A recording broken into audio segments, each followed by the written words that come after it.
Hi there! This story's title is Love, written by Corrinne Averiss, illustrated by Kirsty Beautyman. Don't forget to like, share and subscribe. Everyone loved everyone in Tess's house.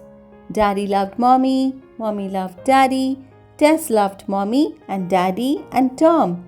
Everyone loved Tom and Tom loved everyone else, apart from Diggle, who barked loudly and scared him sometimes. But Diggle loved everyone too. Mom said, loving someone means you like being near them, as near as you can possibly get. Tess thought about all the love that filled their home, like the light inside one of Daddy's little houses.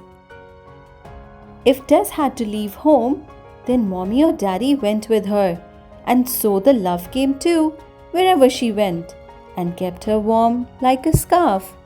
When Tess visited Granny and Gramps' house, the love she had left there last time was still safe inside. Tess always had love nearby. But one sunny September day, it was time for Tess to start school. Mommy and Daddy couldn't come to school.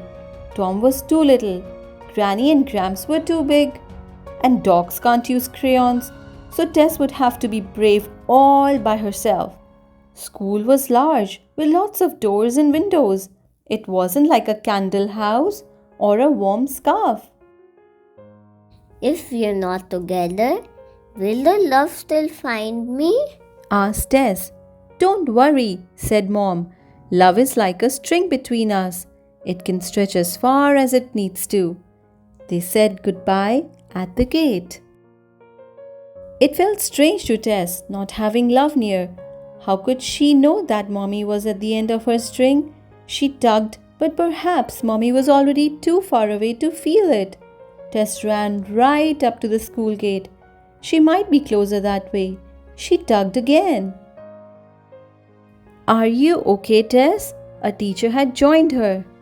I don't know if Mommy is on the end of my string, Tess explained.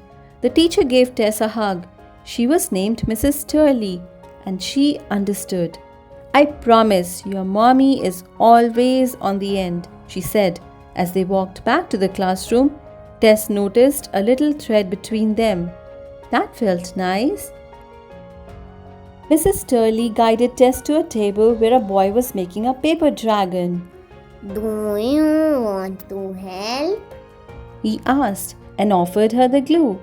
As they played, Tess told the boy all about her strings. I have strings too, said the boy excitedly. He was named Harry and one of his strings was very special. It stretched far away because his daddy had died when he was small. It goes up, up high, Harry explained. Now Tess had a string with a new friend too. The more she looked, the more Tess saw that everyone had strings, love that went sideways, backwards, forward and upward. When school ended, she felt a little tug on her string as she thought about Mommy waiting for her at the gate. Tess stood with Mrs. Turley and watched as one by one all the children were met with a hug and left for home. Where was her Mommy? Tess's tummy fluttered and her heart beat fast.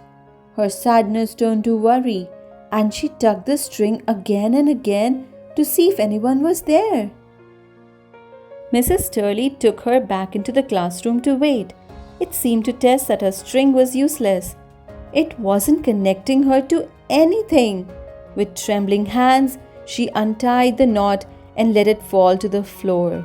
Then Tess cried and cried, and though Mrs. Turley tried to help, she wanted to be alone. Suddenly, she felt a hand on her shoulder. Mommy! I am so sorry, Tess. Tom was crying for his lost teddy. It took us ages to find it. Tess hugged Mommy tightly. Then she remembered what she had done. I untied our string, Tess confessed sadly. Well, let's fix that, said Mommy, smiling. She looped the string, pulled the knot, and reconnected them. Everything felt right again. I promise you, Tess, our string may stretch or tangle, but it will never truly break, said Mommy. Then Mommy and Tess cried happy tears and felt their love wrap them in a big bundle and roll them all the way home. The end. Thanks for watching. For more exciting read aloud stories, please subscribe to our channel Little Hearts Super Kids. Also follow us on Instagram for amazing updates.